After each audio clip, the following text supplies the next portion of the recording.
नाजरीन आदाब। मैं जावेद अनवर तहरीक बकाया उर्दू के प्रोग्राम मुलाकात में एक मुअज़्ज़िज़ शख्सियत के साथ आपके रूबरू हूँ। आज दोस्तों, आज जिनसे हम उर्दू अदब के ताल्लुक से, खिदमात के ताल्लुक से गुफ्तगू करेंगे, वो शख्सियत हमा जहत है।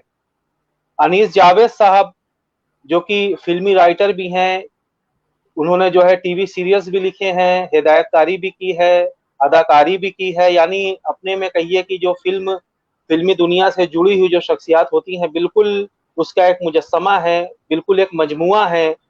थिएटर भी इन्होंने बड़ा काम किया है।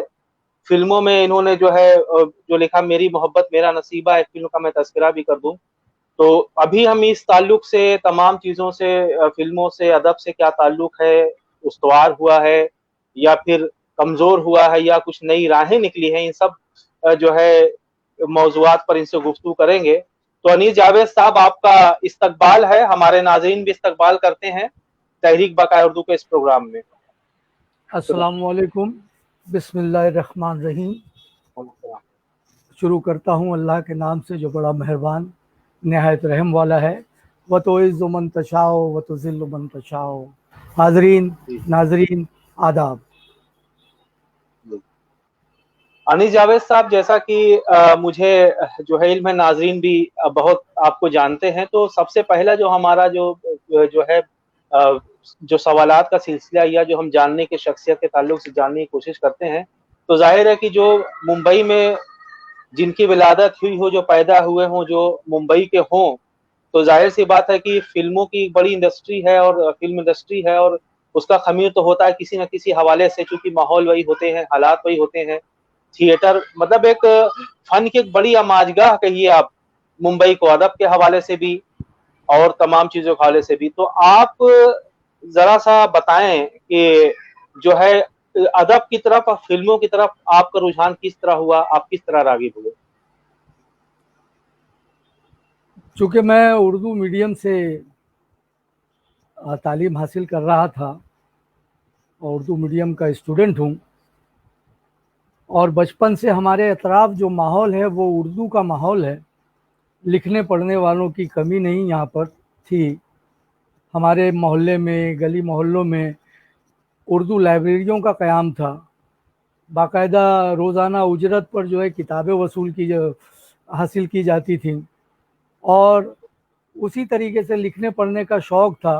ख़ास तौर से जासूसी नावलों का बड़ा जलवा था, और हम भी जो है जासूसी नावल पढ़ने लगे।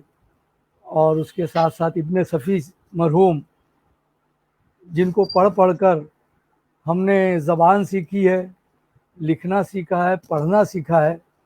और हमारे जो असातिज़ा कराम थे, माशाअल्लाह सब के सब जो है बासलाहियत थे, बाहुनर थे और अहले ज़बान थे।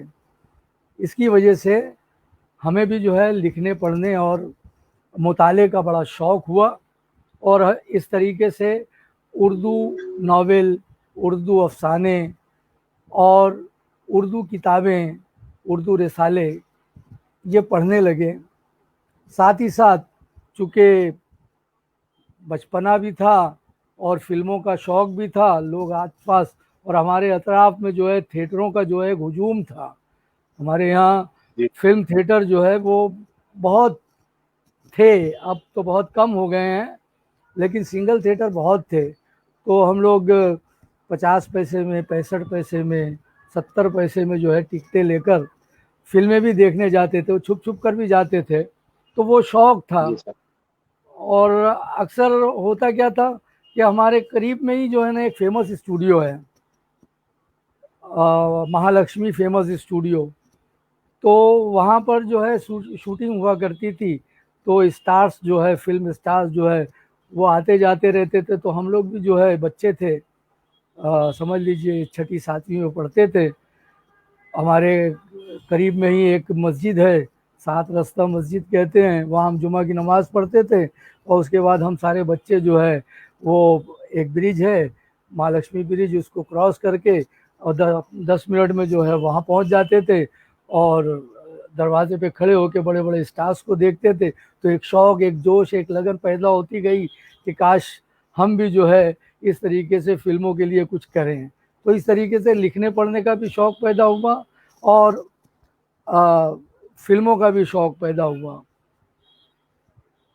जी ये महालक्ष्मी का पुल जो आप कह रहे हैं, ये कृष्णचंद्र का एक अफसाना भी है, महालक्ष्मी का पुल। तो जी मेरे जी ख्याल से कृष्णचंद्र वहां गए तो कामयाब तो नहीं हो सके फिल्मों में, तो ये जो है एक अलग मामला। बहरहाल आपने अनीस जावेद साहब जो है अहम, जो जैसे फिल्मों की गुफ्तगू करे, तो एक फिल्म मैंने जिसका जिक्र किया नाज़रीन के सामने, आप खुद जरा सा अपनी जो है उससे बताएं नाज़रीन से कि आपने सीरियल्स कितने थिएटर में आप कब आए, सीरियल्स आपने लिखने का क्या सिलसिला रहा, फिर फिल्मों में किस तरह आए, कौन सी फिल्में लिखी, जरा सा बताएं आप। दरअसल शुरुआत हमारी जो है वो उर्दू ड्रामों से हुई है। शुरुआत हमारी जी उर्दू ड्रामों से हुई है। जी जी और स्कूल के ज़माने से होता ये था कि हम लोग जो है उस ज़माने में पारसी थिएटर तो था नहीं। जी आवाज़ जी आ रही है मेरी? तो जी जी, आवाज आ रही है जी। हाँ, पारसी थिएटर जो है वो तो ख़त्म हो चुका था, फिल्मों ने ले ली थी उसकी जगह।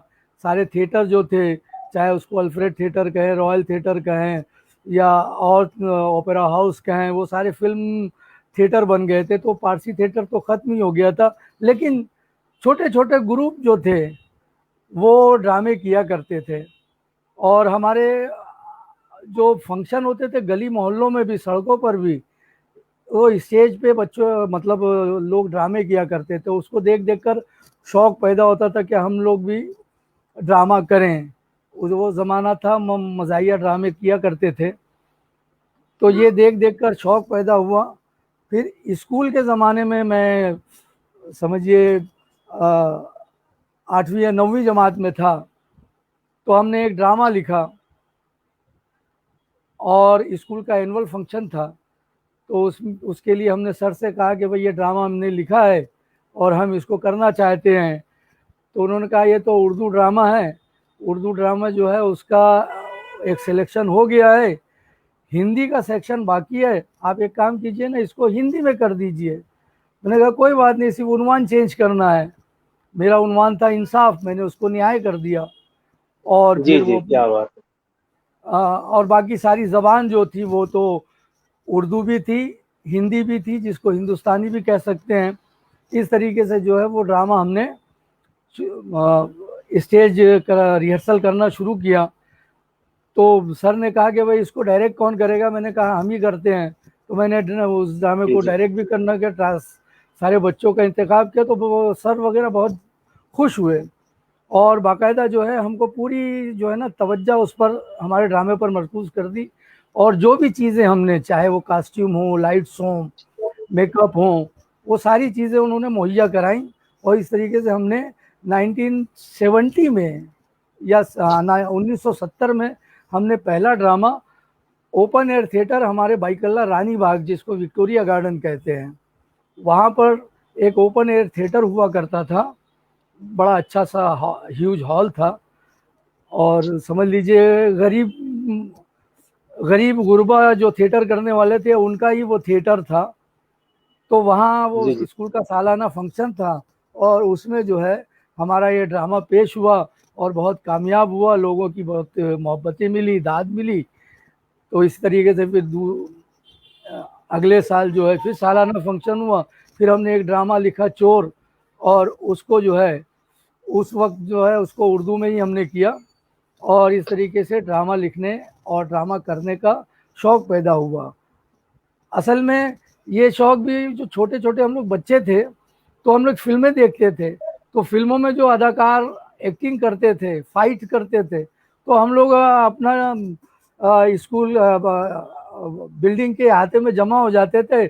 और फिर चल तू ये बन जा, चल तू मैं ये बन जाता हूँ, ये है, फिर उसने ऐसा डायलॉग बोला, उसने ऐसा डायलॉग बोला।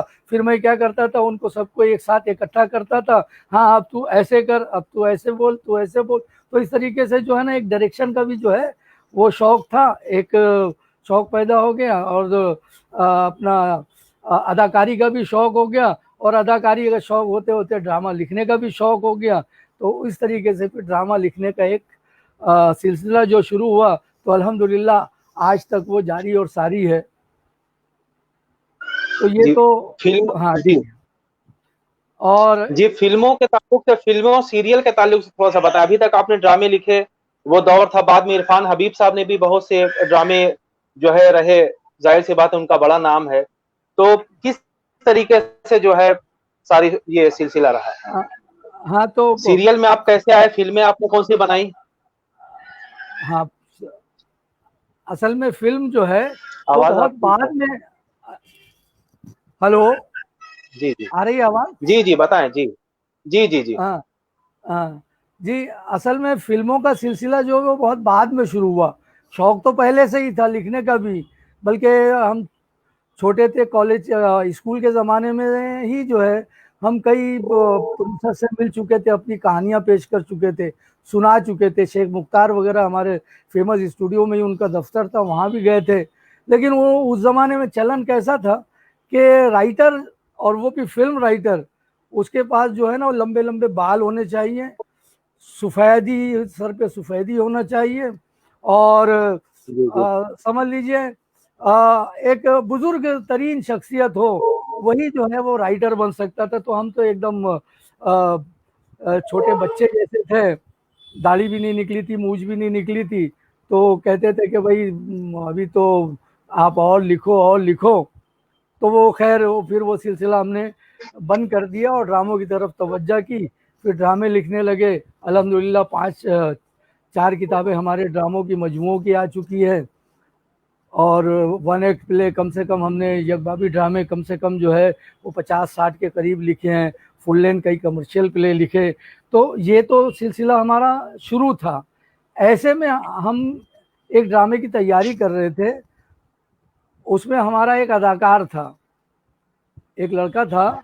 वो एक दिन उसने आके कहा कि सर मेरी एक फिल्म का मुहूर्त है, तो आप उसमें ज़रूर आइए, बांद्रा में है। तो हमने कहा ठीक है हम आएंगे। तो वहाँ गए तो वहाँ एक फिल्म का मुहूर्त था। फिल्म का नाम था पैसे के पीछे। तो उसमें हमने देखा कि वहाँ वो तारिक, जो हम किसी से कम नहीं फेम है, क्या हुआ तेरा वादा, वो गाना भी बहुत मशहूर है, वो हीरो था। और आशा सचदेव हीरोइन थी, उनका मुहूर्त शॉट हो रहा था।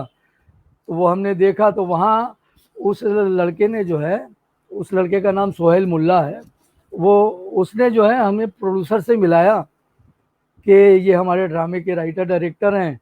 बहरहाल वहाँ से बात आई गई हो गई। फिर उस लड़के ने कई 2-3 महीने के बाद मुझे कहा कि भाई ये पैसे के पीछे के डायरेक्टर प्रोड्यूसर जो है वो आपसे मिलना चाहते हैं। तो मैं उनसे मिला। तो उन्होंने कहा भाई हमने तो सिर्फ मुहूर्त शॉट ले लिया था, और कहानी एक 1 लाइन मेरे पास है, लेकिन मुझे एक राइटर चाहिए जो डायलॉग भी लिखे और स्क्रीन प्ले भी लिखे। तो आप करेंगे क्या? मैंने कहा भाई मुझे क्या है, असल में फिल्म जो है वो बहुत वक्त, फिल्म राइटिंग जो है वो बहुत वक्त मांगता है और बड़ी मेहनत मांगता है। उसके अलावा जो है दौड़ भाग बहुत होती है, स्ट्रगल बहुत होती है। तो मुझे कोई ख़ास दिलचस्पी नहीं है, बहरहाल आप वो करते हैं तो बताइए क्या करना है। तो उन्होंने कहा ये ऑनलाइन है, एक थॉट है, इस थॉट को जो है आप, तो वो उस तरीके से फिर हमने, अब वो मसला ऐसा था कि उस प्रोड्यूसर के पास पैसों की कमी थी। तो वो हर 2 महीने में एक दिन की शूटिंग किया करता था। तो उस पर बैठते थे, और फिर वो उस दिन जो, जहाँ पर हमको शूटिंग करनी है, उस शूटिंग के हिसाब से जो है हम लोग फिर सेट के हिसाब से सीन क्रिएट करते थे, कौन से आर्टिस्ट हैं, और इस तरीके से फिर वो स्क्रीन प्ले और डायलॉग्स लिखना। और ये मेरी पहली फिल्म थी जिसको बनते बनते 3-4 साल लग गए। तो इस तरीके से फिर वो फिल्म, उसमें भारत भूषण थे, रत्ना भूषण थे, महक मोहन थे, स्टार कास्ट अच्छी थी वो। और फिल्म भी काफ़ी सोशल थी, लव स्टोरी थी। उस हिसाब से हमने वो फिल्म लिखी। बस वो फिल्म लिखना था कि एक ये हो जाता है ना कि हाँ भाई कोई राइटर है लिख रहा है, क्योंकि सेट पर हम, जी जी डायलॉग राइटर को जो है वो सेट पर जी रहना जी बहुत ज़रूरी होता है। जी, जी सर। डायलॉग राइटर को सेट पर रहना बहुत ज़रूरी है। जी सर। तो हम सेट पर रहते थे। कहीं रद्द-बदल हो, चेंजेस हो, कुछ जुमलों में तब्दीली करना हो या ऑन द स्पॉट टाइम बच गया है और पैकअप नहीं हो रहा है, 1 घंटे का वक्त है, तो प्रोड्यूसर बोलते थे भाई इस 1 घंटे को जो है कुछ काम में लाइए, तो हम अपना दिमाग दौड़ाते थे, कोई एक सीन जो है वो क्रिएट करते थे और वहीं पर वो सीन, तो इस तरीके से जो है हम सेट पर रहते थे। तो लोगों को, क्योंकि 40-45 लोगों का अमला होता है, तो हर एक की नज़र जो है वो राइटर पर, डायरेक्टर पर ख़ास तौर से पड़ती है।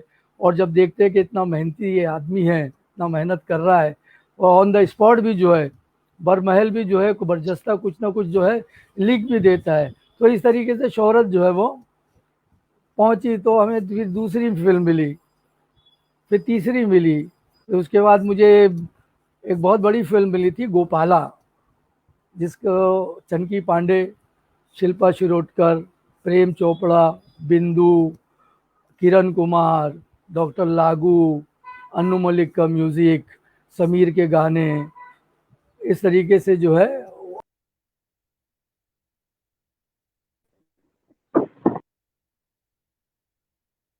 मौजूद हजरात, आप देख रहे हैं हमारे साथ काफी लोग जुड़ चुके हैं। मीर साहब, हसन साहब, उनका कुछ कनेक्शन में लगता है कुछ दिक्कत है, तो फैज रजा अंसारी साहब जुड़े हैं, रफीक शेख साहब हमारे साथ जुड़े हुए हैं, उसके अलावा मीर साहब, हसन साहब हैं। जी सर। हाँ जी। जी जी हाँ, जी बताएं। तमाम नाजरीन का मेरी जानिब से भी इस्तकबाल है और बहुत जी जी खुशी हो रही है कि आप मुझे सुन रहे हैं, देख रहे हैं, और मैं भी गायबाना तौर पर जो है आप लोगों की राय देख रहा हूँ। अल्लाह आप लोगों को जज़ाए खैर दे। हाँ तो जी, जी जावेद साहब, तो वो जी जी गोपाला जी फिल्म जो है, हाँ, गोपाला फिल्म जो है जी वो हमें उसके डायलॉग लिखने के लिए वो डायरेक्टर आकाश जैन हैं, बहुत ही होनहार डायरेक्टर जिनको कहेंगे, और कई फिल्में उन्होंने बनाई थी उस वक्त। सीपियाँ बनाई थी, कहर बनाई थी, इसको ओमपुरी को लेकर, कमलजीत सिंह को लेकर, काफ़ी लोगों को ले, बड़े बड़े आर्टिस्ट, तो उनकी ये फिल्म थी गोपाला। तो उसके लिए मकालमा निगार की ज़रूरत थी, तो उन्होंने, हम वो ये एक फिल्म थी मेरी मोहब्बत मेरा, नहीं, वो एक जीने का अधिकार, एक फिल्म थी जो बीच में बंद हो गई, उसकी एडिटिंग चल रही थी। तो उस एडिटिंग में वो डायरेक्टर भी आए थे, वहाँ हमारी मुलाकात हुई, उनको बहुत अच्छा लगा। बस वहाँ तो वो बहरहाल हुआ ये कि वहाँ तो साहब मतलब सलाम वगैरह होके बात ख़त्म हो गई। फिर अचानक 2 महीने के बाद जो है, उस वक्त फ़ोन नहीं था, जो हाँ, घरों में जो है ना जी जी फ़ोन जी नहीं हुआ करता मोबाइल नहीं था। था। जी जी हाँ, मोबाइल तो था ही नहीं, और फ़ोन भी जो है ना, लैंडलाइन भी जो है ना, वो बहुत ही खुशनसीब लोगों के घर हुआ करते थे। हम लोग भी अगर किसी को जी फ़ोन करना होता तो एसटीडी में जाते थे, लाइन लगाते थे। बल्कि होता ये था कि हम देखते थे कि भाई ये अभी एसटीडी के पास लाइन नहीं है, चलो जल्दी से चलते हैं, दो चार बातें करते हैं, पता चलता है लाइन लगाई कि पीछे से और लाइन बढ़ गई। तो ये सिलसिला था। तो वो एक दिन हमारे घर पर जो है एक प्रोडक्शन कंट्रोलर जो है, हाजी हाजी भाई नाम था उनका, वो आए जी और जी ढूंढते ढूंढते बड़ी घुमाल मुश्किल में। से जो है आपका, जी तो जी सर। वो, हाँ, तो वो घर ढूंढते हुए आए कि बोले आकाश जी ने आपको बुलाया है। तो हम गए आकाश जी के पास, मुलाकात की, उन्होंने एक सीन दे दिया कि भाई ये एक सीन है, इसको लिखिए, कल शूटिंग है। तुमने कहा लाइए दीजिए। तो वो भी एक इम्तिहान लेने का एक तरीका होता था, क्योंकि हम भी नए थे और इतनी बड़ी फिल्म थी, डायलॉग राइटर कैसा है, मेरे मन के हिसाब से लिख सकेगा, नहीं लिख सकेगा, जो सीन चाहता है।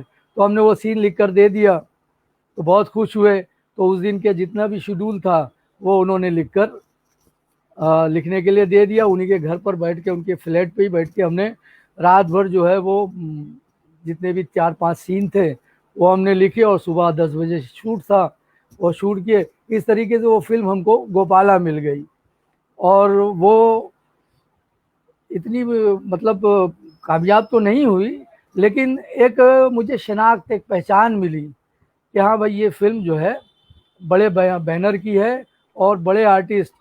और डायलॉग राइटर का सबसे बड़ा इम्तिहान क्या होता है, जब वो सेट पर उसके डायलॉग्स पहुंचते हैं ना, तो हर आर्टिस्ट में जो है ना कुछ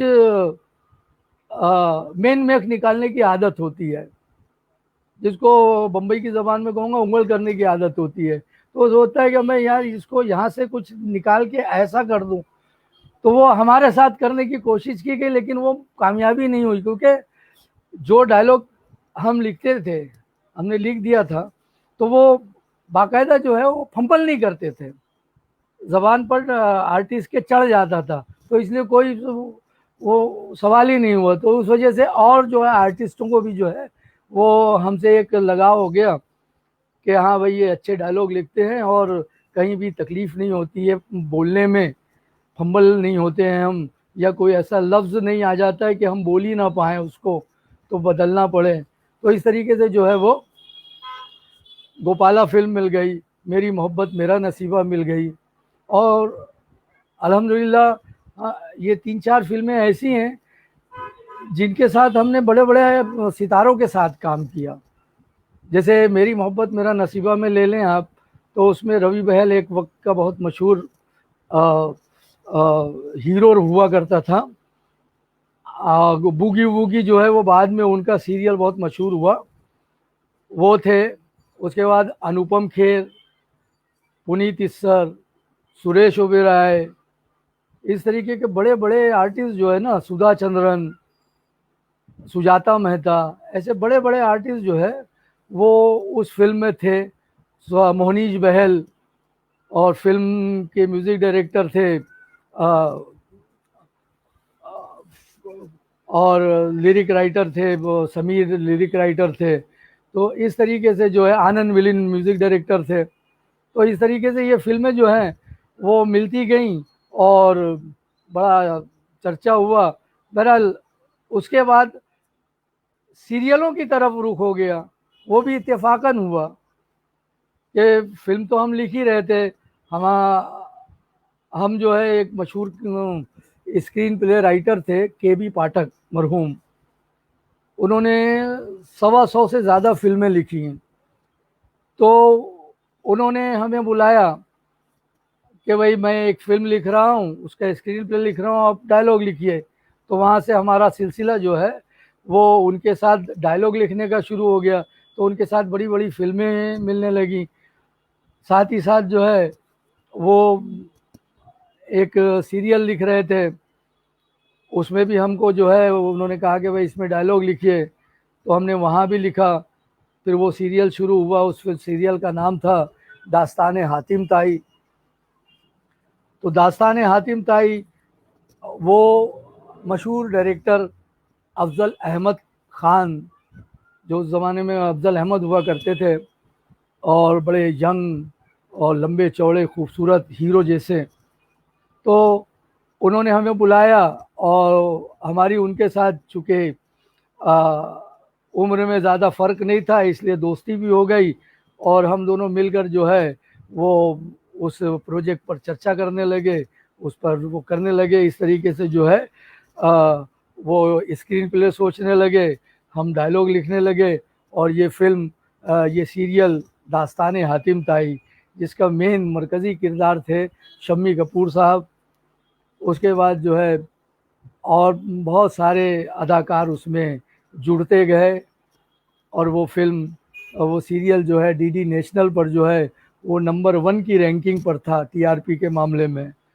उस वक्त तो टीआरपी ख़रीदी नहीं जाती थी, तो इसलिए जो है सही टीआरपी मिलती थी। तो हमारा सीरियल बहुत टॉप पर हो गया। रात को 10 बजे आया करता था, और रात को 10 बजे लोग जो है वो बाकायदा, उस ज़माने में अलिफ लैला का एक चर्चा था, और ये हमारे दास्तान हातिम ताई का चर्चा था। और हातिम ताई जो शुरू हुआ, तो कब शुरू होता था कब ख़त्म हो जाता था, लोगों को जो है वो पता ही नहीं चलता था, और अगले जुमेरात का इंतज़ार किया करते थे। तो इस तरीके से तकरीबन 2 साल तो उसकी तैयारियों में हमने सेट वगैरह लगाया। तो उसमें भी सीरियल मिलने लगे कि भाई इतना बड़ा सीरियल जब ये लिख रहे हैं तो और भी दूसरे लेकिन चूंकि वो सीरियल इतना वक्त मांग रहा था, सीरियल जो है वो लिखने के लिए इतना वक्त मांग रहा था कि हमने दूसरे प्रोजेक्ट की तरफ तवज्जो नहीं दी और यही वो होता रहा। लेकिन बहरहाल वो सीरियल ख़त्म हुआ तो होता ये है कि फिर छोटे छोटे 2-3 सीरियल मिल गए। शेर मेरा यार एक सीरियल था, एक शेर का बच्चे के साथ जो है। फिर इस तरीके से विरासत एक सीरियल डीडी उर्दू के लिए मिल गया लिखने के लिए। उसमें आलोकनाथ, रेहाना सुल्तान, इस तरीके के बड़े बड़े स्टार कास्ट वो थे, तो उन सब के साथ काम करने का मौका मिला। मैं दास्तान हातिम ताई के ताल्लुक से यही कहूँगा कि उसमें मुझे नाम शोहरत तो मिली ही मिली, लेकिन जो मेरा एक बहुत बड़ा सरमाया था, जो सरमाया हासिल हुआ, वो है शम्मी कपूर साहब से की कुर्बत। शम्मी साहब जो है मुझे बहुत प्यार से, दुलार से जो है वो मियाँ कहते थे। मियाँ कि ये तो उर्दू का सीरियल है, हम उर्दू कहाँ इतनी अच्छी बोलते हैं। तो मैं कहता था सर आप क्या बात करते हैं, आपकी फिल्में उठा के देखिए, मैं आपको आपके डायलॉग बोलता हूँ, सुबहान अल्लाह, अल्हम्दुलिल्लाह, सुबहान अल्लाह, हंसी चेहरा, हाँ कितने अच्छे अच्छे आप मकालमे कहते हैं। आपकी फिल्में देखिए, लैला मजनू। तो वो ये समझ लीजिए कि बहुत मुतासिर हुए। फिर वो उन्होंने कहा कि भाई ठीक है, मैं आपका ये सीरियल जो है वो करने के लिए राज़ी हूँ, जो भी मेरा मेहनताना होगा। मैंने कहा वो प्रोड्यूसर से तय कर लीजिए। फिर वो बाकायदा अपने घर बुलाया करते थे, वहाँ हम सीन लेते थे, मुझसे पढ़कर मुझसे सुनते थे सीन। उसके बाद जो है उनका अपना एक छोटा सा रूम था कंप्यूटर का उस ज़माने में। आज तो घर घर कंप्यूटर है, उस ज़माने में कंप्यूटर भी नहीं था, लेकिन उनके पास ग्राफिक्स डिज़ाइनिंग ये वगैरह। बहरहाल वो एक अच्छा सरमाया रहा। उसके साथ हमारे जो डायरेक्टर हैं अफजल अहमद खान साहब, उनसे बड़ा अच्छा याराना हो गया और बहुत कुछ हमने उनसे भी सीखा, डायरेक्शन भी उनसे बहुत कुछ सीखी। वो असल में वो जो कहते थे वो हम लिख देते थे डायलॉग में, या जो मैं डायलॉग में लिखता था वो समझ जाते थे और उसको जो है वो हम उसी तरीके से शूट करते थे। इस तरीके से जो है ये भी एक है। आकाश जैन जी के साथ भी ऐसा ही हुआ, वो भी बाकायदा जो है बहुत मोहब्बत और प्यार से हमसे लिखवाते थे। और लोग अक्सर कहते हैं कि राइटर डायरेक्टर में बहुत झगड़ा होता है, लेकिन अल्हम्दुलिल्लाह हमारे साथ कभी ऐसा नहीं हुआ कि हम राइटर डायरेक्टर जो है वो किसी बात पर जो है अपनी अना का मसला बनाकर लड़ने झगड़ने लगे। इस तरीके से सिलसिला चला, मेरी मोहब्बत मेरा नसीबा। उसके बाद और सारी फिल्में जो हैं वो हमने की हैं, सीरियल भी हमने किए हैं। ये छोटा मोटा जो है कारनामा है, और आप लोगों की दुआ रही तो ये सिलसिला जारी और सारी रहेगा। जी जावेद भाई।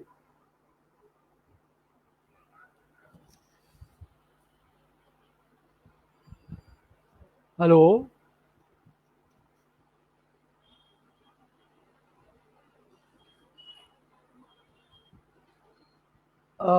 जावेद भाई, मैं समझता हूँ जावेद अनवर साहब शायद कुछ तकनीकी खराबी है, या मैं ही बोलता चला गया और उनसे राब्ता नहीं हो पा रहा है। बहरहाल अगर नाजरीन सुन रहे हो तो मुझे अगर कमेंट्स मिल जाएं कि शो चल रहा है, ब्रॉडकास्टिंग चल रही है और मेरी आवाज़ और मेरी तस्वीर पहुंच रही है लोगों तक। जी मैं आवाज आई अनीस साहब? हेलो। हाँ हेलो। अनीस भाई हाँ आवाज आ रही मैं है? जी आवाज आ रही जी है? जी बिल्कुल आ रही है। मैं बहुत कुछ बोलता गया, जी जी क्या वो आ, जी जी बिल्कुल बिल्कुल हमारे नाज़रीन ने सुना और महजूज हुए और आपकी चीजें उन्होंने सुनी। जो है अब मैं थोड़ा सा आपसे अदबी ताल्लुक से, चूंकि आपका ताल्लुक अदब से भी रहा है, इब्ने सफ़ी के नावल का तस्करा भी आपने किया। जाहिर है कि उन्होंने एक पूरी नस्ल को मुतासिर किया, पूरी एक नस्ल को उर्दू जो है तहजीब से, उर्दू जबान से आशना किया। तो मेरा सवाल इससे थोड़ा सा जो है इसी से जो है मुंसलिक है अनीस भाई, कि जैसे कि जो है और भी राइटर्स थे, जैसे कि एक पूरी एक नस्ल की आबियारी की इब्ने सफ़ी ने। बहुत से लोग थे, आपकी तरह भी बहुत से लोग हुए और बहुत से अदबी लोग भी थे। जैसे मिसाल के तौर पर किरिश चंद्र का मैंने जिक्र किया, या मीराजी जो गए थे, लेकिन कुछ लोग नाकाम भी हो गए, मंटो ने भी हाथ आजमाया। तो मतलब एक तो कमर्शियल मामला होता है, एक प्योर आर्टिस्टिक यानी जो है बिल्कुल लिटरेरी मामला होता है, अदबी मामला होता है। तो आवाम तो इतनी अदबी होती नहीं है, तो क्या किसी तरह का मिक्सअप भी चाहिए होता है? या ये लोग जो कामयाब नहीं हो सके फिल्मों में, जानिसार अख्तर साहब कामयाब हो गए, कैफी आजमी कामयाब हो गए, ये लोग तो कामयाब हो गए भाई, जो है बड़े बड़े लोग। तो लेकिन और लोग कामयाब, मजरू सुल्तानपुरी साहब, जिनका अदब में इतना बड़ा नाम भी नहीं था, लेकिन वो जाहिर सी बात है बहुत कामयाब नाम है। साहिर इसी तरह लुधियानी। और बहुत से लोगों का तस्करा मैं करूंगा।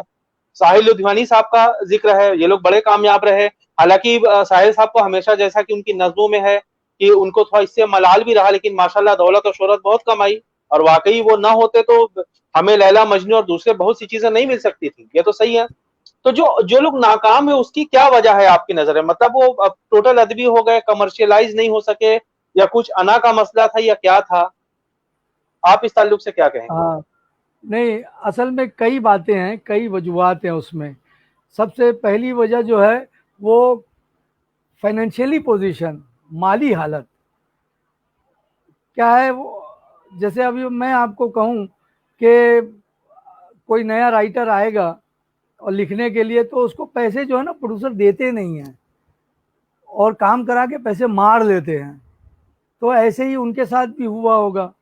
तो एक बार, दो बार, तीन बार, लोगों के पास जेब में पैसे नहीं है, पैदल चल के जो है वो स्टूडियो पे जाते थे, या प्रोड्यूसर के या म्यूजिक डायरेक्टर के पास जाते थे, और ये सोच कर जाते थे कि अभी जो है ये मैंने गीत लिख दिया है, इस गीत के अभी मुझे पैसे मिल जाएंगे। काम खत्म होता है, रात होती है, निकल रहे, अच्छा चलते हैं, अस्सलाम वालेकुम, बोले वालेकुम सलाम। वो बेचारा जो है इसी तरीके से जो है वो, क्योंकि खुददारी भी एक चीज़ होती है, अना का मसला होता है, तो वो पैसे मांग नहीं पाते थे। और इस तरीके से वो कसमपुरसी की ज़िंदगी, तो वो कितने दिन स्ट्रगल कर सकते हैं। आपको मैं बताऊं कि कमर जलालाबादी, वो इतने बड़े राइटर थे, इतने गीत लिखे, लेकिन एक ज़माना आया, वो यूनिटी कंपाउंड हमारे सांता क्रूज में जू पर यूनिटी कंपाउंड था, उसके छोटे से कमरे में रहते थे आखिर उम्र तक। तो वो सिर्फ इसलिए पैसे नहीं मिलते थे, काम बहुत किया उन्होंने, बड़ी बड़ी फिल्में लिखी हैं, बड़े बड़े अच्छे अच्छे गाने लिखे उन्होंने। और भी बहुत सारे वो हैं। एक तो ये मसला है, दूसरा ये है कि कुछ लोगों को इंतज़ार नहीं होता है इस्टेब्लिश होने का, उसमें उनमें सब्र का मादा नहीं होता है कि चलो थोड़ा अभी दिल पे जब्र कर लें, दिल को कसोस लें, मसोस लें, और जो है, अगर हमारी बातें नहीं भी समझ में आ रही हैं, हमारा हमारा काम वो अपने हिसाब से चाहते हैं, तो करने दीजिए। साहिर साहब ने पहले शुरू शुरू में वही किया, लेकिन जब उनको लगा कि नहीं अब मैं इस्टेब्लिश हो गया हूँ, फिर वो म्यूज़िक डायरेक्टर को अपने घर बुलाते थे सिटिंग के लिए। तो ऐसे बहुत सारे जो है ना वो उससे मतलब जिसको हम कहेंगे कि उससे वो मिल-जुल नहीं सके, और तबीयत जो है उनकी जो है उनके साथ जो है मिल नहीं सकी, इसलिए जो है वो पीछे रह गए। लेकिन ज़्यादातर जो भी आए हैं बहुत ही अच्छे राइटर रहे हैं। आप एक ही गाना काफ़ी होता है, अगर किसी भी शायर के लिए या गीतकार के लिए एक ही गाना काफ़ी होता है। और ऐसे बहुत सारे गीतकार हैं जिन्होंने सिर्फ एक गीत लिखा, उसके बाद जो वो गायब हो गए, लेकिन उनकी सलाहियत में कमी नहीं थी। कमी क्या थी? उनकी, या तो उनके पास आना का मसला था, या उनकी माली हालत ने उनको इजाज़त नहीं दी कि और स्ट्रगल कर सकें, क्योंकि पेट भी लगा होता है, बच्चे भी होते हैं, घर का किराया भी होता है, इस तरीके से काफ़ी चीज़ें होती हैं, इसलिए वो कामयाब नहीं हो सके। लेकिन ऐसा नहीं है कि उनमें सलाहियत नहीं थी। जी। जी, जी, तो ये है अनीस साहब, इससे ये जैसे कि मोहम्मद रफ़ी साहब के बारे में मैंने पढ़ा कि आखिर उनके पास कुछ दिन के लिए चने या कुछ बचे थे खाने के लिए। या जावेद अख्तर साहब जो है स्टूडियो के हाल ही में सो जाया करते थे, जबकि इतना बड़ा नाम था। उसके अलावा जी। जो है खुद अख्तरुल ईमान साहब का मामला है कि इन लोगों ने तो जाहिर है कि जो है स्ट्रगल तो होता है, जैसा कि नाज़रीन जो है फिल्म शोले के बारे में कहा जाता है कि जब फिल्म पूरी बन गई, सब हो गया, तो जो है आखिर में वो नहीं चली, तो मालूम है साहब कि जो अमिताभ बच्चन को मारा गया था, तो सीन फिर से क्रिएट करके अमिताभ बच्चन को जिंदा किया जाए, लेकिन ये जी किसी जी सूरत ये लोग जो है नहीं माने। तो बहरहाल उसके बाद वो चली लैला मजनू, इतनी बेहतरीन फिल्म थी, लेकिन शुरू में नहीं चली, तो बाद में उसको फिर बहुत ज्यादा उसको जाहिर सी बात है कि बहुत ज्यादा चली, जब लोगों को समझ में आई या जो भी, तो यकीनी तौर पर ये एक मादा होता है। जैसा कि अब अभी अनीस भाई ने बताया कि जैसे अख्तरुल ईमान के पास मादा था, मेरा जी के पास नहीं था, हालांकि उन्हीं घर में रहते थे, अख्तरुल ईमान को देखकर के ही अगर हो जाता तो दूसरे शराब का बड़ा वो मामला था। तो और दूसरे लोग भी, जैसे जावेद अख्तर की बात मैंने की, और लोग भी बहुत से लोग हैं, अभी भी बहुत से लोग हैं। अच्छा, एक बात ये है अनीस भाई की, पहले जमाने के जो है डायरेक्टर हुआ करते थे या प्रोड्यूसर हुआ करते, जो फिल्में बनाया करते थे, वो जबानो अदब से बहुत हद तक वाकिफ भी हुआ करते थे, उर्दू जबान हो या मतलब लिटरेचर से, जैसे मनोज कुमार साहब, या वो लोग बाकायदा पढ़ते थे, गौर करते थे, और उनके अंदर जो है सुनने का भी मादा था, कुछ अपनी भी राय देते थे, वरना इतनी बेहतरीन फिल्में कैसे बनती। क्रांति जैसे है, रोटी कपड़ा और मकान है ना, ये सब फिल्में इस तरह की चीजें, यानी कि मनोज कुमार साहब को तो 2-3 ही फिल्में जिंदा रहने के लिए काफी है। रोटी जी कपड़ा और मकान को देख लीजिए, या पूरब और पश्चिम, इस तरह की फिल्में, और ये कमर्शियल भी थी और वो भी रहा है। तो जो पुराना अहद था, दौर था, उसमें जाहिर सी बात है कि बहुत से लोगों ने बनाया, बहुत लिटरेरी फिल्में, उमराव जान है जैसे बनाई गई, उसमें बहुत सी चीजें थी, लेकिन मतलब उर्दू से जब लोग धीरे धीरे, यानी अपना माशरा भी जब उर्दू जबान अदब से हटता गया, तो इस तरह की फिल्में बननी बंद हो गई। हालांकि आप देखिए जो है अभी आखिर तक सनम बेवफा कितनी हिट फिल्म हुई, पूरी उर्दू की थी, अदब भी था, कमर्शियलाइज उसमें सारी चीजें थी, गाने भी एक से एक थे। तो बीच में जो एक तरह से जो तार टूटा, जो नहीं कर सके बड़े बड़े लोग, तो क्या ये भी एक वजह रही कि एक तो उनकी अना का मामला था, दूसरी है कि वो इस तरह की चीजें वो नहीं डाल सकते थे जिस तरह की आगाह कश्मीरी ने अपने ड्रामों में डाली, कि भाई उनके ड्रामे अवामी होते थे, देखते थे, तो क्या इस तरह भी वो नहीं कर सके। यानी जैसे कि प्रोड्यूसर ने कोई काम कहा कि साहब आपको इस तरह लिखना है, तो फिर मेरी आना आ गई कि साहब मैं तो नहीं लिखूंगा, मैं इस लायक नहीं हूं, मैं जो चाहूंगा वो देखे अवाम। अब प्रोड्यूसर तो जाहिर सी बात है कोई बिजनेसमैन है भाई, जिससे आवाम खींच के आएगी, जिससे वो 2 पैसे कमाएगा, जिससे होगा उसमें सारा को भला है। क्या यही वजह कि कहानीकार जो होते तो उनका वो मेयार भी नहीं बन पाया, मेरे ख्याल से उनको पैसे बहुत कम मिलते हैं। आज का मामला तो नहीं, लेकिन उस जमाने का था, तो उस जमाने और इस जमाने में आप क्या फर्क महसूस करते हैं, क्या वजह रही होगी? सबसे पहले तो मैं आपकी उस बात को बता दूं कि उस ज़माने में जो डायरेक्टर हुआ करते थे ज़्यादातर उर्दू जानने वाले हुआ करते थे। खुद मेरे एक डायरेक्टर आर.पी. स्वामी जो हैं, वो उर्दू लिखना पढ़ना जानते, पंजाबी आदमी थे, तो वो उर्दू लिखना पढ़ना जानते थे। मैं डायलॉग लिख के देता था तो वो अपने हाथ से उर्दू में उसको लिखते थे। वो कहते थे कि जब तक मैं उर्दू में उसको लिखता नहीं हूँ ना, मेरे दिमाग में बैठता नहीं है। उसी तरीके से और भी डायरेक्टर हमारे अफजल अहमद, वो भी उर्दू बहुत अच्छी जानते हैं।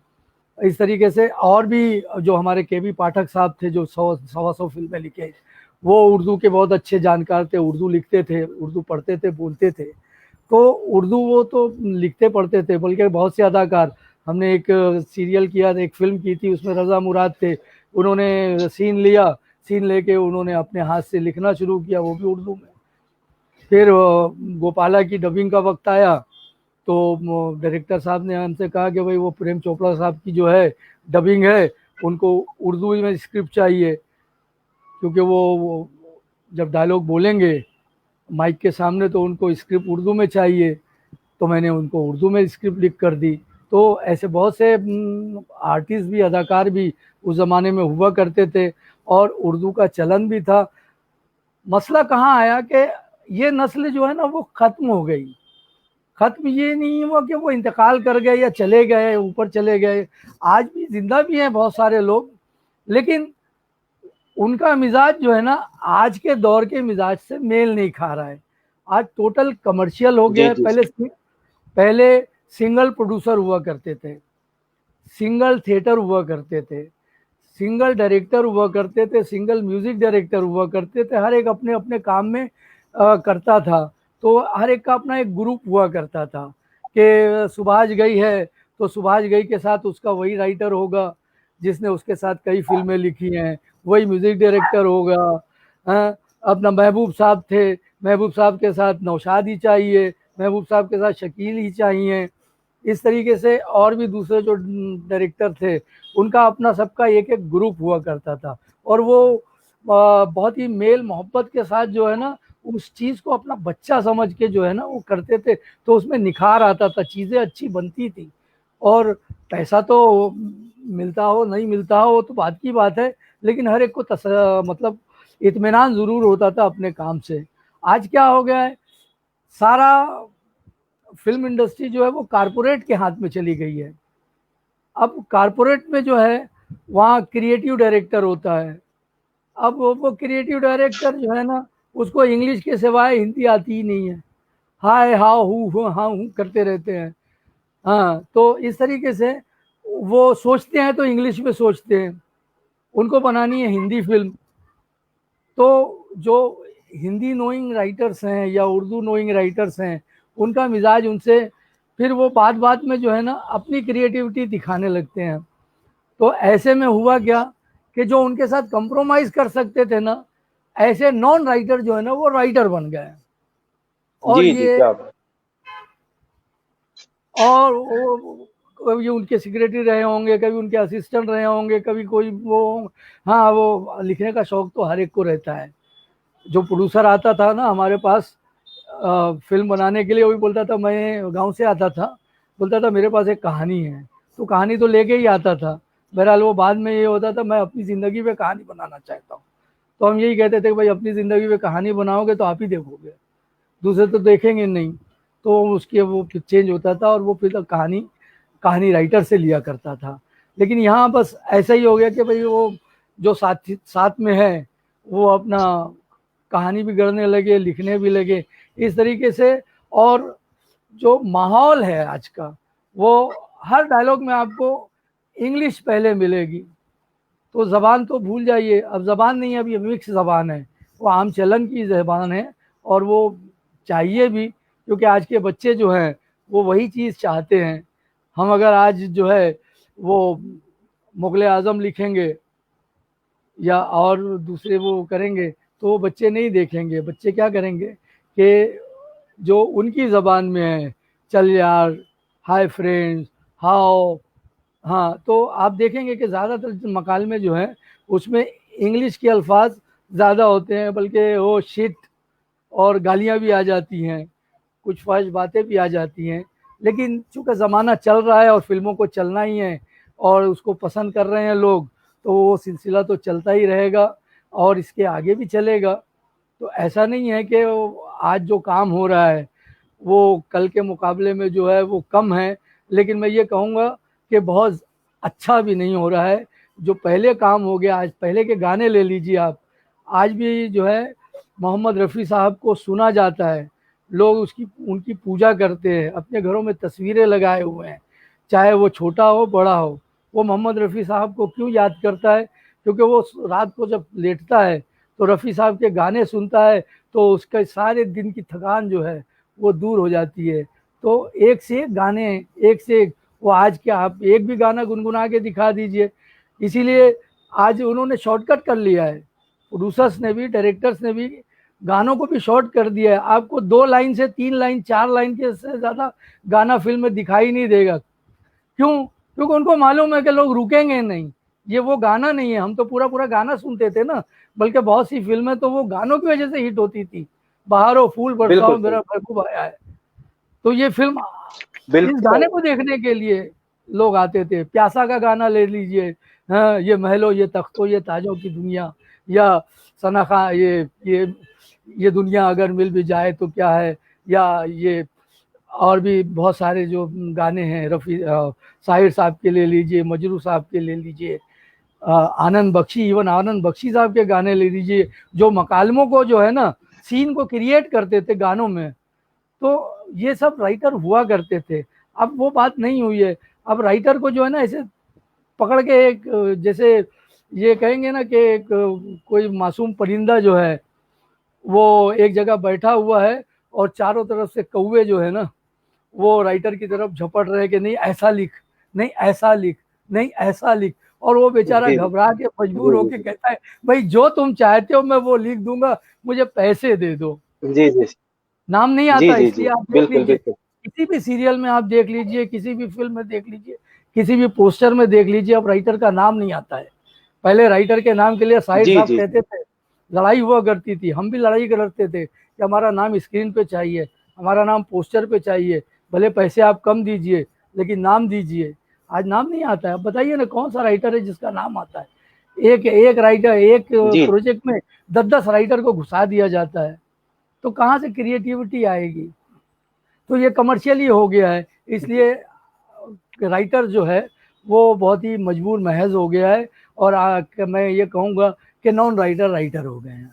जी। जी जी जी, बिल्कुल। जो है नाज़रीन, मुझे याद आता है अभी जो है अनीस जावेद साहब ने जो बात की, मैंने कहीं पढ़ा था। अदब व आदाब का जो सिलसिला था वो ये था कि मैं आपको बताऊं कि नौशाद साहब की फिल्म जो थी ये बैजू बावरा, तो मैंने कहीं पढ़ा था कि उसमें पहले जो है एक साहब थे ना, वो क्या नाम था उनका, जो गाना गाते थे, बड़ा नाम, बड़ा अहम नाम है, मैं जेहन से निकल के बहरहाल। पहले वो जो है वो करते थे उसमें, तो वो सिगरेट पीते थे। तो एक बार उन्होंने के नौशाद साहब के से एल अपनी सहगल, सिगरेट पी ली। के एल सहगल, जी जी। के एल नहीं, सहगल सहगल। साहब नहीं, वो जो ना, कैसी हसीन आज बहारों की रात है, चांद आसमां पे है, मेरे मेरे पास है, तलत जो तलत बहुत महमूद, शराब पीते तलत थे। तलत तलत महमूद। महमूद साहब। तो तलत हम्म। महमूद साहब ने जो उनके सामने सिगरेट पी ली, तो उन्होंने कहा ये जब इतना अदब नहीं जानता तो ये क्या गाएगा, तो उन्होंने हटा करके मोहम्मद रफी को लिया, और मोहम्मद रफी फिर बाद में मोहम्मद रफी हुए। इतना जी। बड़ा वो मामला था। तो उसी तरह जो है बहुत सी चीजें होती थी, जो है कि राइटर्स की भी इज्जत हुआ करती थी, और उसका असर फिल्मों पे भी था। फिल्में पहले माशरा बनाती थी, अब फिल्में माशरा बिगाड़ती हैं। जैसे एंग्री यंग मैन, पहले एंग्री यंग मैन नहीं होता था, जो सही लिखने वाला था वो एक ही मौजू को, एक ही फिल्म को 100 तरीकों से लिखता था। थोड़ी थोड़ी एक छोटी फिल्म होती थी। आप जीवन प्रकाश की फिल्में देख लीजिए, आया सावन झूम के, या आप आए बाहर, छोटी सी कहानी, लेकिन लिखने का क्या स्टाइल होता था नाजरीन की, आदमी वाकई सुनकर, ये बात अभी अनीस जावेद साहब ने बिल्कुल सही कही कि सिर्फ गाना देखने के लिए, मैंने कितनी फिल्में अपने जमाने में देखी हैं, यकीन करें 20 साल पहले हीर रांझा मैंने सिर्फ उसकी शायरी सुनने के लिए देखी, और किसी से मतलब नहीं था। तो कोई कोई ऐसे ऐसे डायलॉग हुआ करते थे, त्रिशूल में जो डायलॉग था। तो बहरहाल जो है, ये एक बात तो है नहीं जावेद साहब, लेकिन जैसे कि पहले इतना ज्यादा जो एहतमाम होता था वो इसलिए भी होता था कि ये सिर्फ आमदनी का जरिया जो था वो सिर्फ अकेला था। यानी अच्छी फिल्में बनेंगी, पूरी फैमिली के साथ अब बंदा आएगा, कुछ सीखेगा भी, देखेगा भी, और उसके बाद जो है वो घर जाएगा। यानी पहले मनोरंजन के कई साधन भी सीमित थे जिसको कहते हैं, लेकिन आज चूंकि जी। आमदनी के जराये भी बढ़ गए हैं, साधन भी बढ़ गए हैं, अब लोगों के पास वक्त भी नहीं है। अब बहुत से ऐसे लोगों को मैं देखता हूँ कि 3 घंटा जाके जो पहले हम मारा मारी करते थे, टिकट में लगे हुए हैं, और वो सब बुकिंग पे जो है लत्तम जुत्तम भी हो रही है, जो है लाद घुसे भी चल रहे हैं, भीड़ लगी हुई है, टिकट भी निकाला जा रहा है, उसमें कई सौ मारपीट भी हो जाती थी, पूरी सड़क भरी हुई है, आज नहीं मिला तो कल देखा, कल नहीं मिला तो परसों देखा। ऐसे ऐसे लोगों को देखा गया कि 12 से 3 में नहीं मिला तो 3 से 6 में, 3 से 6 में भी लाइन में लगे हुए, 3 से 6 में नहीं मिला तो 6 से 9, आखिर मालूम हुआ साहब की नया दौर का टिकट 9 से 12 में मिल गया। इस तरह के लोग हुआ करते थे। बनारस की खुद की बात थी, 50 हफ्ते फिल्में चलनी बड़ी बात थी। एक बार मुझे याद आता है नाजिन की, अजय देवगन ने कहा था दिलीप कुमार से, शायद मैंने ये बात कहीं कही भी है, कि साहब पहले तो हमारे में इतने पैसे मिलते थे, 50 जो है आप तो बहुत कम में करते थे। तो उन्होंने कहा था कि भाई देखिए, हमारी फिल्मों में फिर हमारे पास अगर हम 10-20 लाख रुपए लेते थे, 10-20 साल तक हमें लोग याद भी करते थे हमारे फिल्मों को। आज तो आपकी फिल्म आज गई कल पता नहीं चलता, ये कहीं मैंने पढ़ा था। तो बहरहाल ये सब चीजें थी। तो अनीस जावेद भाई, कहना आपसे ये कि जो मतलब पहले ये भी मामला एक तरह से कमर्शियल था, कि भाई आप अगर अच्छा मुकालमा नहीं लिखेंगे, अच्छी अच्छी बातें नहीं होंगी, तो लोग फैमिली के साथ नहीं देखेंगे, वो जराए नहीं थे। लेकिन आज जरिया बहुत बढ़ गया है। आज जो फहश निगारी की गुफ्तगू आप करें, जो बात करें, तो आप थिएटर्स में जाके देख लीजिए, तो थिएटर में आपको वही नौजवान जो है जोड़ा मिलेगा। बहुत से लोग नहीं जाते। चांदनी फिल्म के बाद ये इस तरह की फिल्में, बहुत से लोग विद फैमिली नहीं जाते, यूट्यूब उस पे देख लिया, इसके बाद ये रुझान बन गया। पहले मैं खुद बनारस की बात करता हूँ कि पहले लोग जो है फिल्में ही दिखाने जाते थे, फैमिली चलो भाई फिल्में देखी, कुछ खाए पिया चले आए।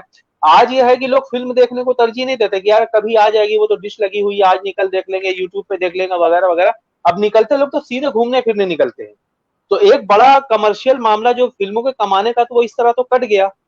तो अब जब दूसरे जराये बन गए, तो जाहिर सी बात है, तो इसमें फिल्मकारों की गलती तो नहीं कह सकते ना, ये तो जमाने का मामला है।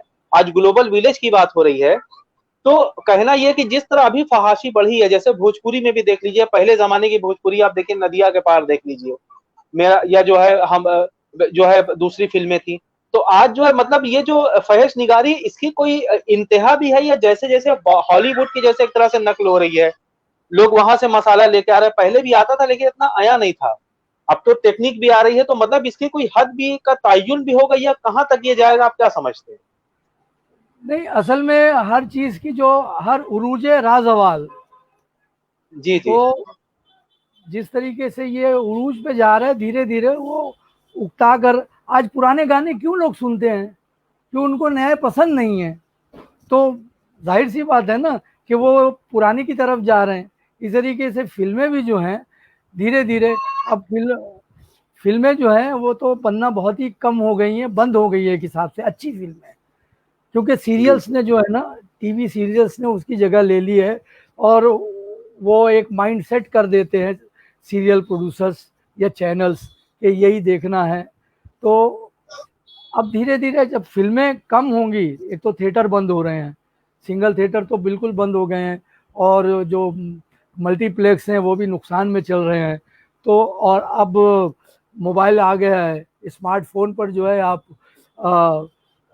महीने का 300 रुपया भर दीजिए, आप लाइन से फिल्में देखिए। तो इस तरीके से फिल्में जो है ना, वो थिएटर में जाने का तो सवाल ही खत्म हो गया। हमें याद है अच्छी तरह कि जब पाकीज़ा हमारे मराठा मंदिर में रिलीज हुई थी, हमसे 15 मिनट की दूरी पे है मराठा मंदिर, वहाँ जब वो रिलीज हुई थी, तब जो है बुरके वालियों का हुजूम, वहाँ देख के कहाँ जा रहे हैं, बुरके वालियों को देख के हम समझ जाते थे कि ये लोग पाकीज़ा देखने जा रहे हैं। तो फैमिली के साथ लोग देखने जाते थे। उसके साथ हम भी जब जैसे जैसे बड़े हुए तो फैमिली भी देखने लगी, फिर थोड़ा सा उसमें बदलाव हुआ, तब्दीली आई, तो अकेले भी देखने लगे, जोड़े के साथ देखने लगे। तो अब जो ये ऐसी फिल्में आ गई हैं, ये छुप के देखने वाली फिल्में हैं, जो घर के लोगों के साथ नहीं देखते हैं, छुप के देखने वाली फिल्में हैं। लेकिन वो भी अब चूंकि घर में टीवी आ गया है, तो वो छुप के देखने वाली फिल्में भी जो है ना, महफिल में बैठकर देखी जाती है। घर में ड्राइंग रूम में बैठ के लोग देखते हैं। हाँ, कोई ऐसा वैसा सीन आता है तो कोई इधर मुंह कर लेता है, कोई उधर मुंह कर लेता है, कोई ज़्यादा हया या बेशरम होता है तो वो आंखें गड़ाए रहता है। तो वो तो सिलसिला चलता ही रहेगा, लेकिन ये सिलसिला धीरे धीरे खत्म हो जाएगा। चेंज, हर चीज़ को तब्दीली ज़रूरी है, और ये कुदरत का जो है ना जी जी। जी उसूल है, कानून कुदरत है कि तब्दीली ज़रूरी है। सुबह हुई है तो शाम होगी, शाम हुई है तो सुबह होगी, अंधेरा है तो उजाला है।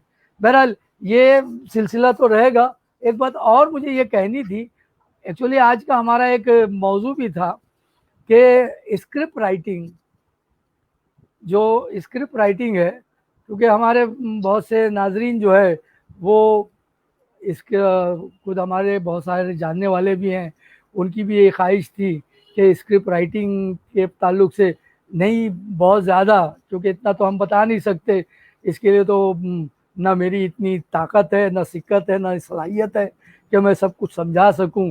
जो कुछ मैंने सीखा है दूसरों से या अपने तजुर्बे से, वो बता सकता हूँ कि भाई कहानी जो है, फिल्म और सीरियल और ड्रामा, ये तीन अलग अलग चीज़ें हैं। फिल्म जो है वो स्क्रीन के लिए होती है, सीरियल जो है वो टीवी के स्क्रीन के लिए होती है, और ड्रामा जो है वो थिएटर, स्टेज, ऑडिटोरियम के लिए होता है। और तीनों की जगह अपनी अपनी अलग है, तो तीनों की ज़रूरतें भी अलग अलग है। फिल्म है, फिल्म राइटिंग, सीरियल राइटिंग और ड्रामा राइटिंग, तीनों की तकनीक भी अलग अलग है। जैसे फिल्म है, फिल्म की अगर देखा जाए तो सबसे पहले फिल्म अगर की बुनियाद जो है वो उसका बुनियादी ख्याल होता है। बुनियादी ख्याल के बाद जो है उसको जो है वो मंजरनामा, उसका कहानी का रूप दिया जाता है। तो कहानी एक उसको हुई, फिर कहानी को जो है उसमें ये समझ लीजिए वो पूरी तफसील से होती नहीं है कहानी, तो उसको फिर मंजरनामा, जिसको स्क्रीन प्ले राइटर कहते हैं, ये बहुत अहम है फिल्म राइटिंग में। स्क्रीन प्ले राइटर वो बहुत अहम हिस्सा है फिल्म राइटिंग का, क्योंकि वो जो आप देखना चाहते हैं या जो नाजरीन देखना चाहते हैं या जो राइटर दिखाना चाहता है या जो कहानीकार दिखाना चाहता है, डायरेक्टर दिखाना चाहता है, वो पर्दे पर कैसे आएगा, वो सीन जो है उसको जो है क्रिएट करता है वो मंजरनामा निगार, स्क्रीन प्ले राइटर। कहानीकार ने तो कह दिया कि वो दोनों एक जगह गए, वहां दोनों में झगड़ा हो गया, एक ने दूसरे के ऊपर जो है वो चाकू से हमला कर दिया, हो गई बात। अब उसको स्क्रीन प्ले राइटर जो है उस मंजर को जो है वो पिरोएगा कि कैसे वो निकला, सीन कहाँ से शुरू होता है, कहाँ तक पहुँचता है, कैसे होता है और कहाँ पर वो और किस बात पर जो है वो गुस्सा होकर उस पर चाकू से हमला करता है। अब ये तो हो गया, की लाइन दे देता है। अब यहाँ से फिर शुरू होता है डायलॉग राइटर का काम, जो स्क्रीन प्ले राइटर के साथ साथ डायलॉग राइटर का भी बहुत अहम काम है। डायलॉग राइटर पूरे सीन को जो है ना वो एक कैनवस पे सजा देता है, एक तर जी जी नाज़रीन, कुछ तकनीकी खराबी से लगातार प्रोग्राम मुतासिर हो रहा है, तो बहरहाल बड़ी अहम गुफ्तगू रही है। जी जी, तो इस तरीके से फिर वो जी डायलॉग राइटर, और जो सीन में कहीं लूप होल होता है ना, उस लूप होल को जो है ना वो डायलॉग राइटर निकाल देता है, जो झोल होता है ना उसको निकाल के। और डायलॉग राइटर का काम ये होता है कि अगर जो बात 20 जुमले में कहनी है उसको 10 जुमले में कहे, और 10 जुमले में जो कहनी है उसको 5 जुमले में कहे, और 5 जुमले में जो कहनी है उसको 2 जुमले में कहे, और 2 जुमले में जो कहनी है उसको सिर्फ बगैर जुमले के कहे। ये डायलॉग राइटर का फन होता है। मुगले आजम की मिसाल है, पृथ्वीराज कपूर को देखकर वो घबरा के भागती है अनारकली, और जब उनका आमना सामना होता है तो ये होता है कि पृथ्वीराज कपूर क्या बोले, कैसे अपना गुस्सा दिखाए, क्या डायलॉग। ये 5 राइटर थे, सबने अपना अपना वो किया, लेकिन बाद में फिर आसिफ साहब ने कहा कुछ नहीं बोलेंगे, उसकी आंखें ही जो है गजब ढा रही हैं अकबर बादशाह की, वो बेहोश होकर गिर जाती है। तो ये सारी बातें होती है। जी, तो यानी यानी किरदार निगारी और मुकालम मंजर निगारी जो है वो कभी कभी मुकालमा निगारी पे भी भारी पड़ जाती है। ये भी एक डायलॉग लिखने वाले का फन होता है। जी जी, बिल्कुल बिल्कुल। और सीरियल में जो है, सीरियल में फिर उसी तरीके से सीरियल में भी होता है। बस सीरियल, फिल्म का क्या है ना, फिल्म राइटिंग का एक महदूद होता है कि 3 घंटा, 2.5 घंटा, 2 घंटा, इसके अंदर अपने सारे, तो जितने ज़्यादा एक फिल्म में जितने ज़्यादा सीन होंगे, जितने ज़्यादा मंजर होंगे, फिल्म उतनी चुस्त होगी, उतनी टाइट होगी, उतनी फास्ट होगी। और आजकल ज़माना फास्ट और तेज़ रफ्तारी का है, तो जितनी फिल्म तेज़ रफ्तार होगी उतनी कामयाब होगी।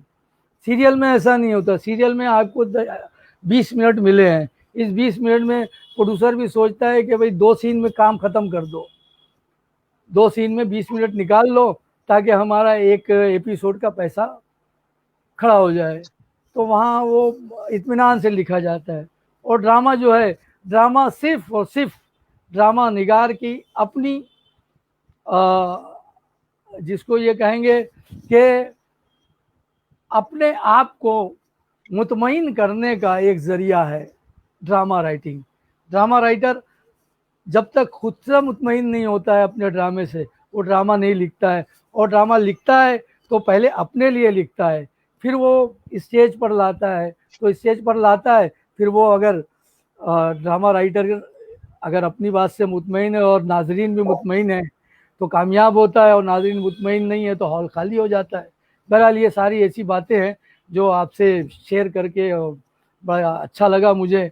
अब आप आगे का फरमाइए, क्या करना है। जी जी जी अनीस जावेद साहब, जैसे कि आपने स्ट्रगल की बात हो गई और ड्रामे की बात भी हो गई, थिएटर की बात भी हो गई, तो अब जैसे कि आप एक जमाने से, एक अरसे से भाई पैदा ही आप मुंबई में हुए और आप रहे हैं, देखा है, तो आपने बहुत से स्ट्रगल वालों को भी देखा, जैसे कि आपने जिक्र आया कि भाई बहुत से लोग कामयाब हुए, बहुत से लोग नाकाम हुए, उसमें उनकी भी जब्त का भी मामला रहा, ये भी मामला रहा। आज दौर बिल्कुल बदल गया है। आज बहुत से वसाइल भी हो गए हैं, ज्यादा लिखने वाले भी हो गए हैं, जाहिर सी बात है कि लाइन लगी रहती है। तो एक नौवारिद मिसाल के तौर पर मान लीजिए यूपी से, बिहार से, दुनिया किसी कोने से एक नया बसलाहियत आदमी अगर स्क्रिप्ट राइटिंग में या किसी भी फिल्म के किसी भी शोबे में अगर किस्मत आजमाई करने के लिए जाए तो उसको आप क्या मशवरा देंगे, किस तरह कितना सब्र तहम्मुल उसको चाहिए, क्या करना चाहिए कि वो आखिर में कामयाब हो जाए, ये आप हमारे नाज़रीन को बताएं एक नौवारिद के लिए। मैं बिल्कुल ही ईमानदारी से ये कहूँगा कि अगर जो फिल्म राइटिंग के लिए यहाँ आना चाहता है बच्चा, उसमें सब्र का बहुत ही ज़्यादा मादा होना चाहिए, और फिल्म राइटिंग के साथ साथ उसको पार्ट टाइम कोई जॉब करना चाहिए, ये समझ के चलिएगा। क्योंकि बम्बई बहुत ही महंगा शहर है, यहाँ पर रहने के लिए ही घर का किराया देना भी जो है वो बहुत महंगा है। लोग हमने देखा है, हमारे साथ बहुत से हैं जो स्ट्रगलर हैं, आर्टिस्ट भी हैं, राइटर्स भी हैं, डायरेक्टर्स भी हैं, तो वो शेयरिंग करके जो है घरों में रहते हैं। 10-10 हज़ार, 15-15 हज़ार किराया है, 2-2 हज़ार रुपया।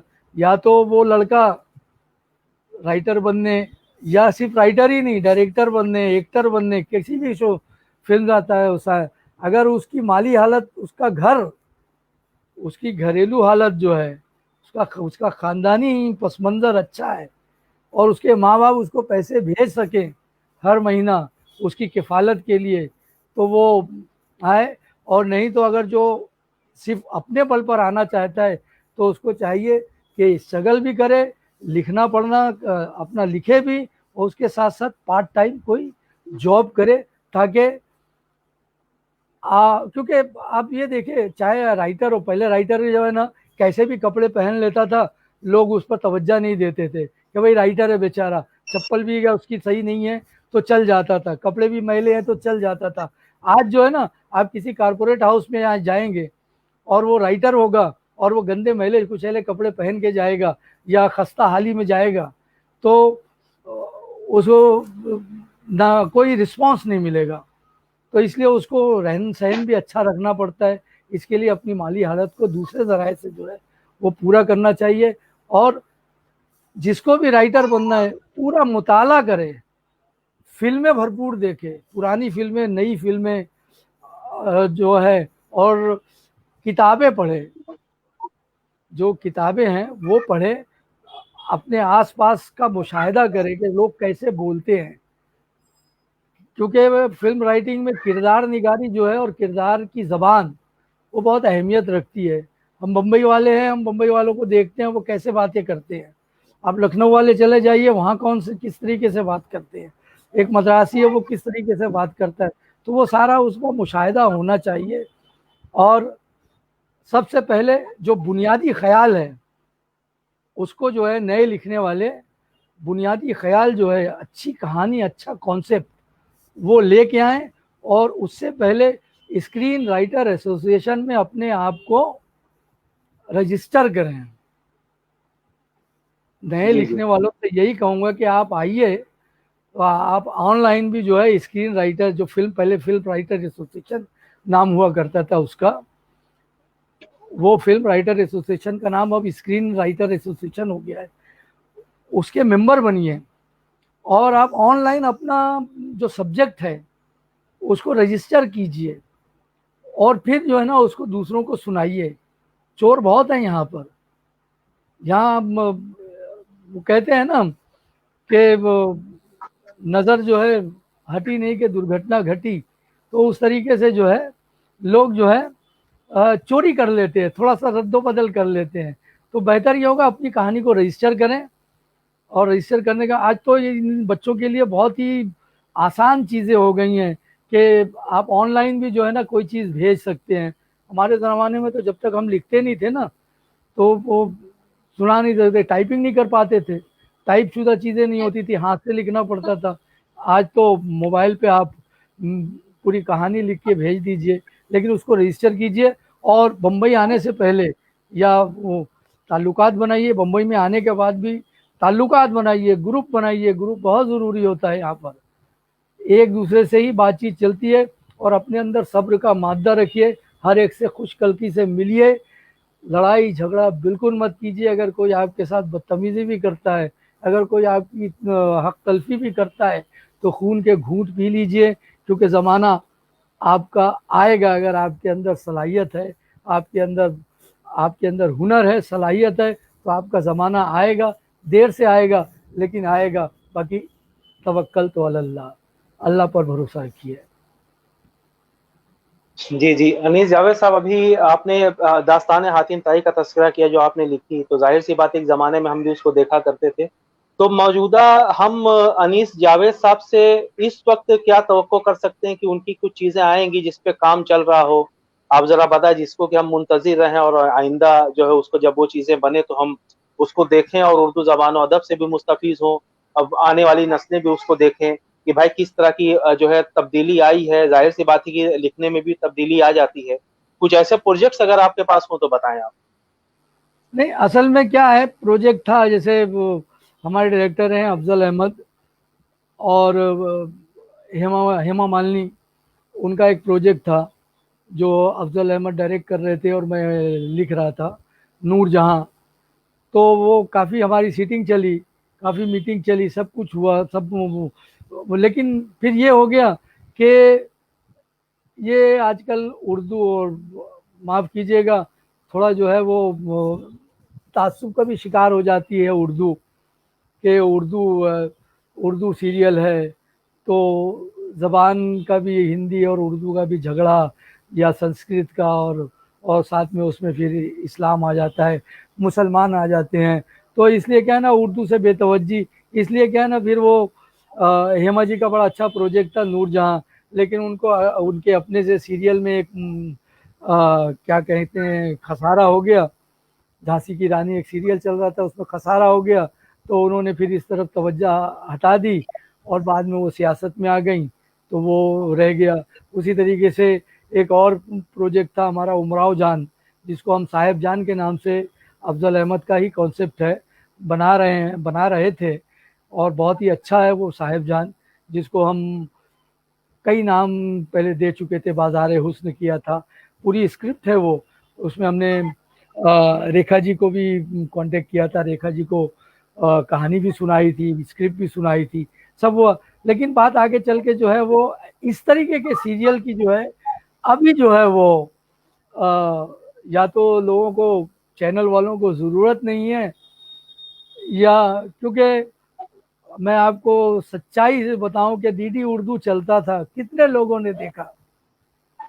डीडी उर्दू पे सारे उर्दू के चैनल चलते थे, लेकिन कोई उर्दू चैनल नहीं देखता था। इसलिए डीडी उर्दू बंद होने के करीब है, मतलब बंद तो नहीं हुआ है, जो पुराने घिसे पीटे हैं उसी को रिपीट कर रहे हैं, लेकिन डीडी उर्दू कोई देखता नहीं है। ई टीवी उर्दू बंद हो गया क्योंकि उर्दू देखने वाले नहीं है, उनको तो वो बड़े चैनल चाहिए, तो उर्दू चैनल जो है वो इसीलिए बंद हो गए। तो अब आप उससे बताइए कि उर्दू सीरियल कैसे लिखा जाएगा, या कोई प्रोड्यूसर जो है, आज एक एपिसोड जो है वो 20 लाख रुपए से कम का नहीं बनता है। एक सेट जो है ना वो 10 करोड़ 5 करोड़ से कम का नहीं लगता है।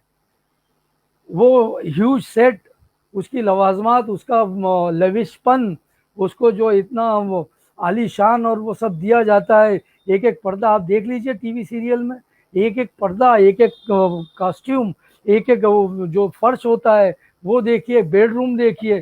तो ये एक, अगर हम दिखाना चाहें तो इसके लिए तो लागत लगेगी ना, और वो लागत कोई प्रोड्यूसर उर्दू सीरियल में क्यों लगाएगा, जबकि उर्दू उर्दू सीरियल जो है उनको हिंदी चैनल में देखने को मिलता है।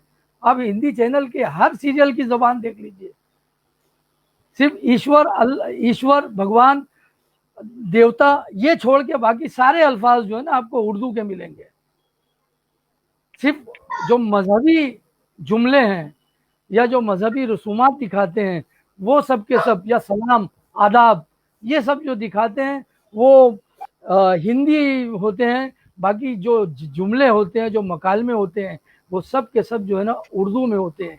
गाने चलते हैं उर्दू में चलते हैं, जो टाइटल सॉन्ग चलते हैं उर्दू में चलते हैं।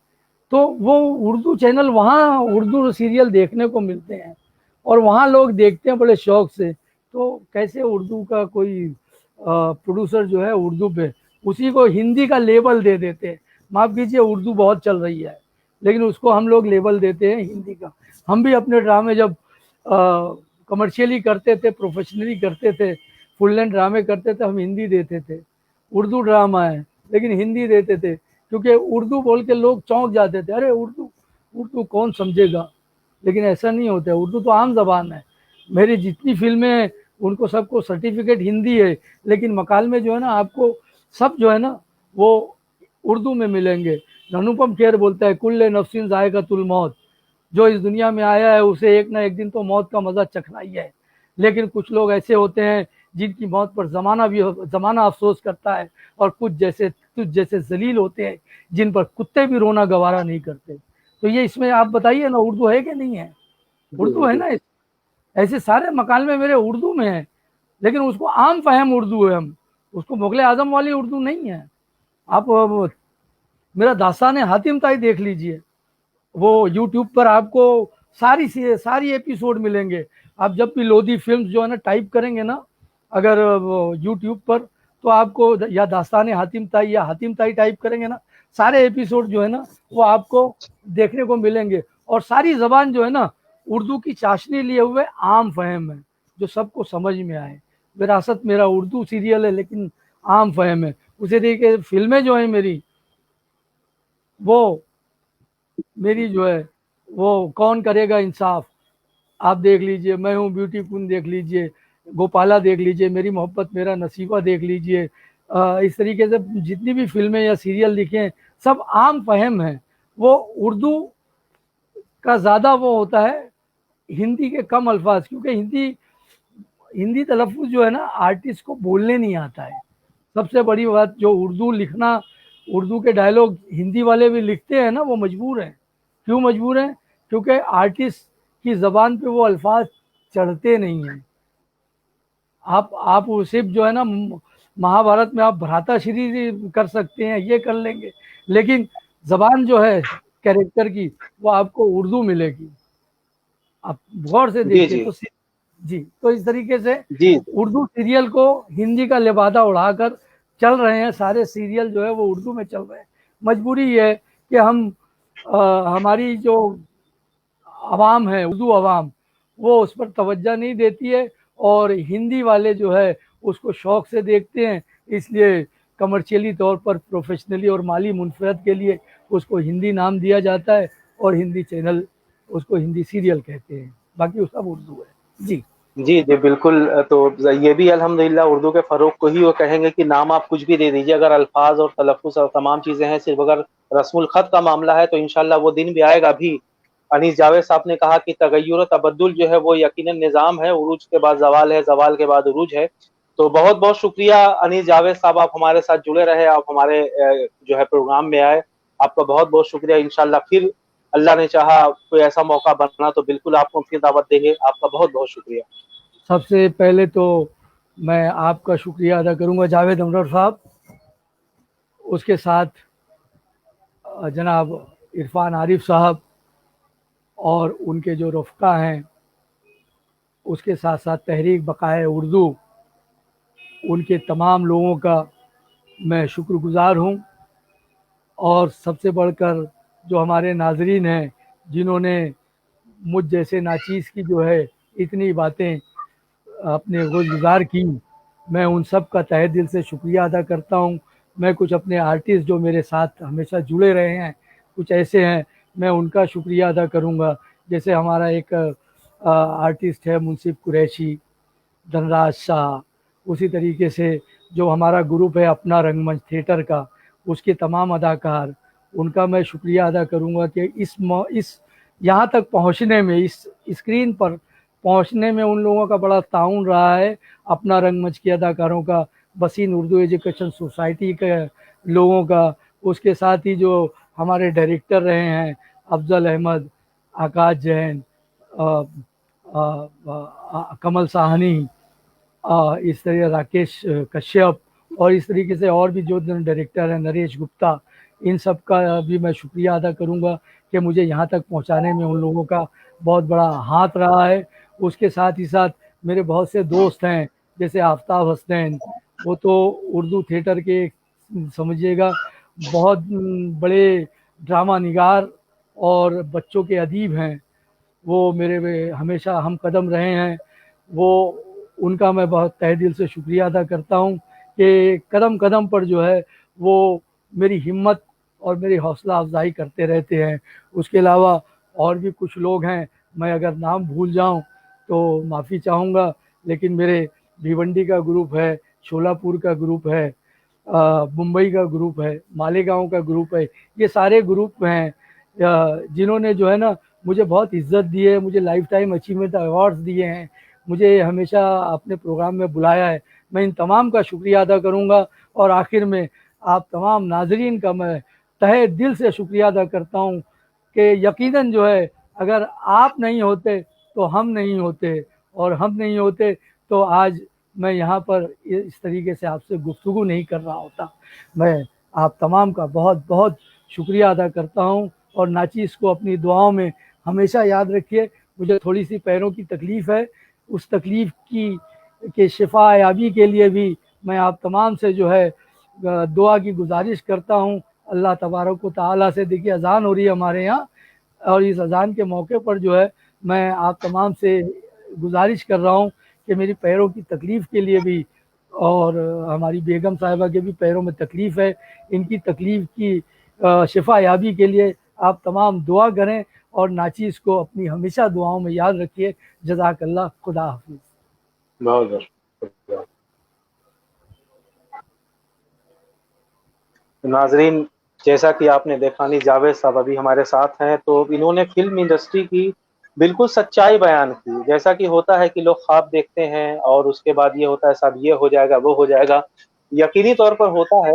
मुंबई के बारे में कहा जाता है एक बड़ा सख्त इम्तिहान लेती है। हालांकि इम्तिहान तो हर शहर लेता है, दिल्ली के बारे में भी यही कहा जाता है, लेकिन मुंबई के बारे में ये है कि जितनी आपको कामयाबी बाद में मिलती है तो जाहिर सी बात है उसके तो वो कामयाबी तो लोगों को दिखाई देती है एक जमाने के बाद, लेकिन जाहिर है कि जो है उसके पीछे जो स्ट्रगल है, बड़े बड़े लोगों ने, शत्रुघ्न सिन्हा ने, वो जो है उसके नीचे मैंने कहीं पढ़ा था कि सोते थे, जो है रेलवे लाइन के नीचे सोते थे। एक जमाने में कहा था कि साहब हमारा भी जमाना आएगा।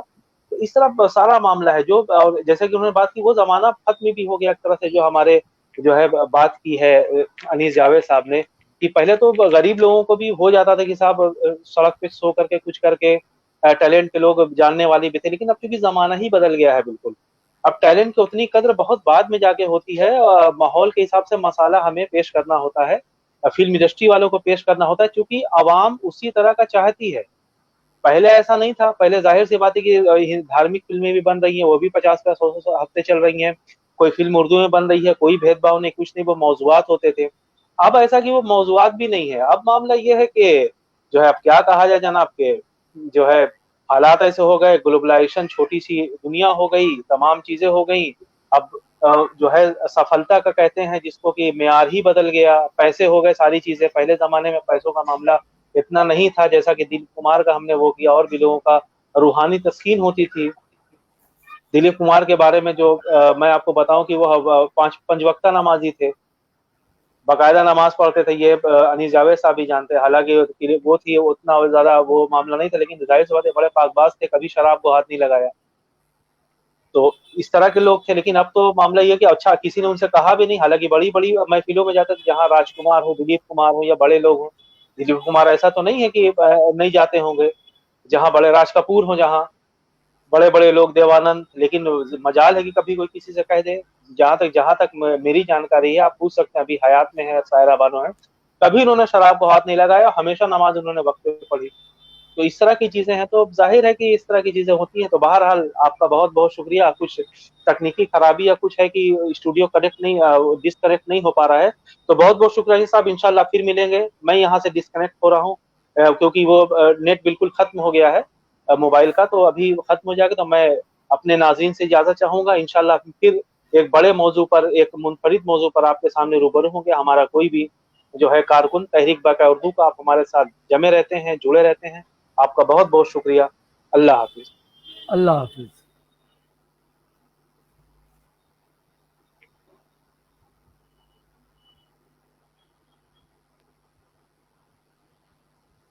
हो ही नहीं रहा,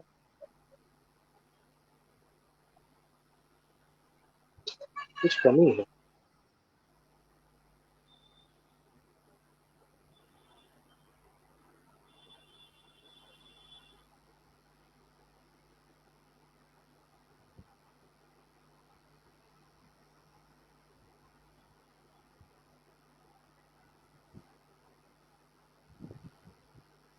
मैं बंद कर दूं अपना कैमरा?